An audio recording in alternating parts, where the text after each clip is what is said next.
Akhirnya jaksa penuntut umum cabut banding kasus Ahok. Tebak siapa yang kejang-kejang?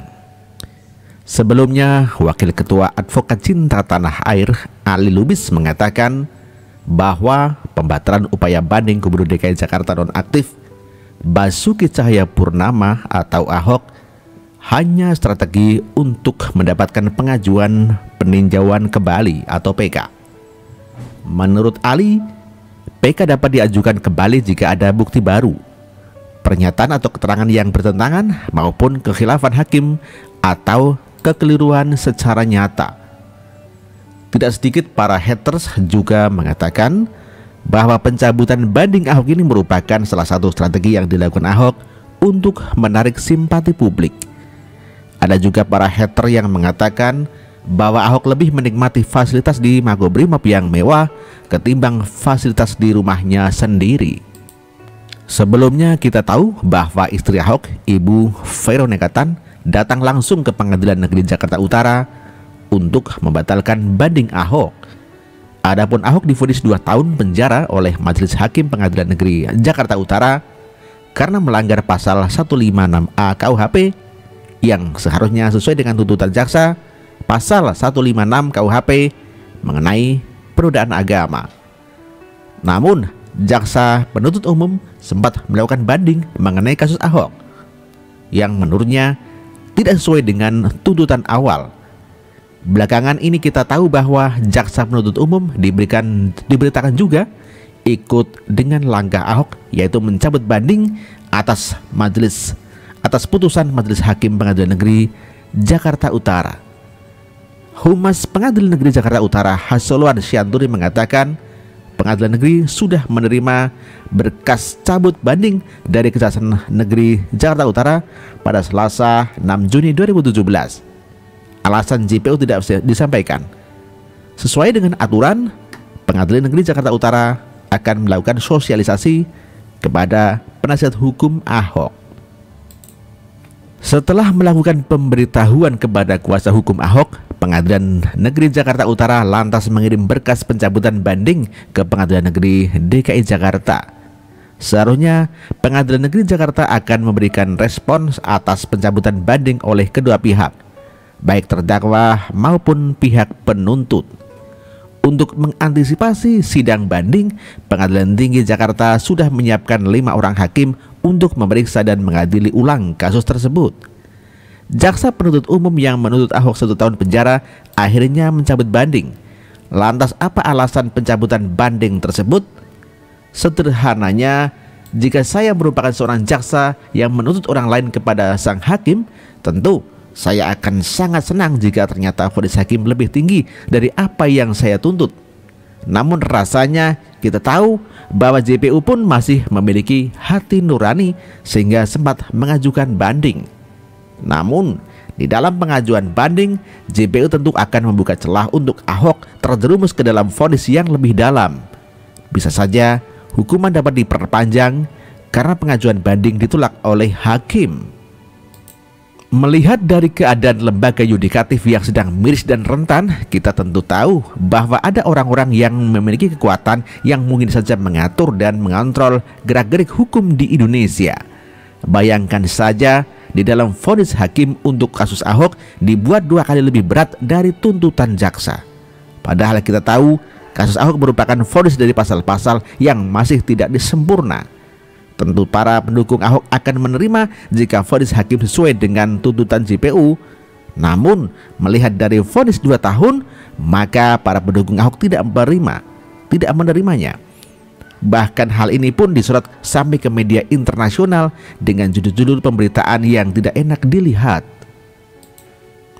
Pencabutan banding dari pihak JPU dan Ahok menjadi sebuah konsekuensi logis yang harus diterima. Melihat situasi politik saat ini, jangan sampai kejadian-kejadian yang tidak diinginkan dapat muncul. Ahok adalah orang yang rela menerima putusan hakim dan siap untuk dihakimi. Berbeda dengan Rizik yang sampai sekarang menghilang dan takut bertemu pihak kepolisian, jelas sekali perbedaannya. Dengan pencabutan banding dari Ahok dan JPU, tentu ada pihak-pihak yang bercokol di lembaga yudikatif mulai kejang-kejang. khususnya orang-orang yang memiliki koneksi dan akses langsung kepada lembaga tersebut. Orang ini licin, sulit ditebak, sebut saja dia adalah The Old Man. Memang sebaiknya Ahok tetap tenang menjalankan kehidupannya tanpa perlu banding-membanding, apalagi kabur seperti Rizik.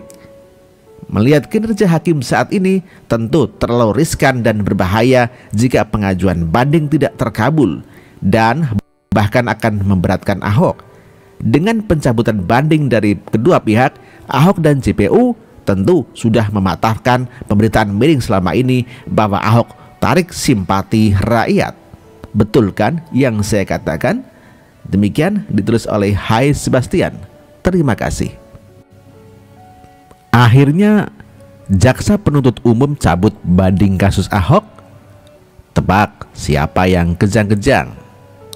Sebelumnya, Wakil Ketua Advokat Cinta Tanah Air Ali Lubis mengatakan bahwa pembatalan upaya banding Gubernur DKI Jakarta nonaktif Basuki Cahayapurnama atau Ahok hanya strategi untuk mendapatkan pengajuan peninjauan kembali atau PK. Menurut Ali, PK dapat diajukan kembali jika ada bukti baru, pernyataan atau keterangan yang bertentangan maupun kekhilafan hakim atau kekeliruan secara nyata. Tidak sedikit para haters juga mengatakan bahwa pencabutan banding Ahok ini merupakan salah satu strategi yang dilakukan Ahok untuk menarik simpati publik. Ada juga para hater yang mengatakan bahwa Ahok lebih menikmati fasilitas di Makobrimob yang mewah ketimbang fasilitas di rumahnya sendiri. Sebelumnya kita tahu bahwa istri Ahok, Ibu Veronika Tan, datang langsung ke Pengadilan Negeri Jakarta Utara untuk membatalkan banding Ahok. Adapun Ahok divonis 2 tahun penjara oleh Majelis Hakim Pengadilan Negeri Jakarta Utara karena melanggar pasal 156A KUHP yang seharusnya sesuai dengan tuntutan jaksa pasal 156 KUHP mengenai penodaan agama. Namun, jaksa penuntut umum sempat melakukan banding mengenai kasus Ahok yang menurutnya tidak sesuai dengan tuntutan awal. Belakangan ini kita tahu bahwa jaksa penuntut umum diberitakan juga ikut dengan langkah Ahok, yaitu mencabut banding atas putusan Majelis Hakim Pengadilan Negeri Jakarta Utara. Humas Pengadilan Negeri Jakarta Utara Hasoluan Syanturi mengatakan Pengadilan Negeri sudah menerima berkas cabut banding dari Kejaksaan Negeri Jakarta Utara pada Selasa 6 Juni 2017. Alasan JPU tidak disampaikan. Sesuai dengan aturan, Pengadilan Negeri Jakarta Utara akan melakukan sosialisasi kepada penasihat hukum Ahok. Setelah melakukan pemberitahuan kepada kuasa hukum Ahok, Pengadilan Negeri Jakarta Utara lantas mengirim berkas pencabutan banding ke Pengadilan Negeri DKI Jakarta. Seharusnya Pengadilan Negeri Jakarta akan memberikan respons atas pencabutan banding oleh kedua pihak, baik terdakwa maupun pihak penuntut. Untuk mengantisipasi sidang banding, Pengadilan Tinggi Jakarta sudah menyiapkan 5 orang hakim untuk memeriksa dan mengadili ulang kasus tersebut. Jaksa penuntut umum yang menuntut Ahok 1 tahun penjara akhirnya mencabut banding. Lantas apa alasan pencabutan banding tersebut? Sederhananya, jika saya merupakan seorang jaksa yang menuntut orang lain kepada sang hakim, tentu saya akan sangat senang jika ternyata vonis hakim lebih tinggi dari apa yang saya tuntut. Namun rasanya kita tahu bahwa JPU pun masih memiliki hati nurani sehingga sempat mengajukan banding. Namun di dalam pengajuan banding, JPU tentu akan membuka celah untuk Ahok terjerumus ke dalam vonis yang lebih dalam. Bisa saja hukuman dapat diperpanjang karena pengajuan banding ditolak oleh hakim. Melihat dari keadaan lembaga yudikatif yang sedang miris dan rentan, kita tentu tahu bahwa ada orang-orang yang memiliki kekuatan yang mungkin saja mengatur dan mengontrol gerak-gerik hukum di Indonesia. Bayangkan saja di dalam vonis hakim untuk kasus Ahok dibuat 2 kali lebih berat dari tuntutan jaksa. Padahal kita tahu kasus Ahok merupakan vonis dari pasal-pasal yang masih tidak disempurna. Tentu para pendukung Ahok akan menerima jika vonis hakim sesuai dengan tuntutan JPU. Namun melihat dari vonis 2 tahun, maka para pendukung Ahok tidak menerimanya. Bahkan hal ini pun disorot sampai ke media internasional dengan judul-judul pemberitaan yang tidak enak dilihat. Pencabutan banding dari pihak JPU dan Ahok menjadi sebuah konsekuensi logis yang harus diterima. Melihat situasi politik saat ini, jangan sampai kejadian-kejadian yang tidak diinginkan dapat muncul. Ahok adalah orang yang rela menerima putusan hakim dan siap untuk dihakimi. Berbeda dengan Rizik yang sampai sekarang menghilang dan takut bertemu pihak kepolisian, jelas sekali perbedaannya.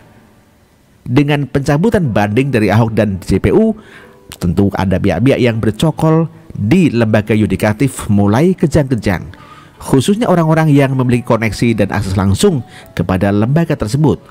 Orang ini licin, sulit ditebak, sebut saja dia adalah the old man.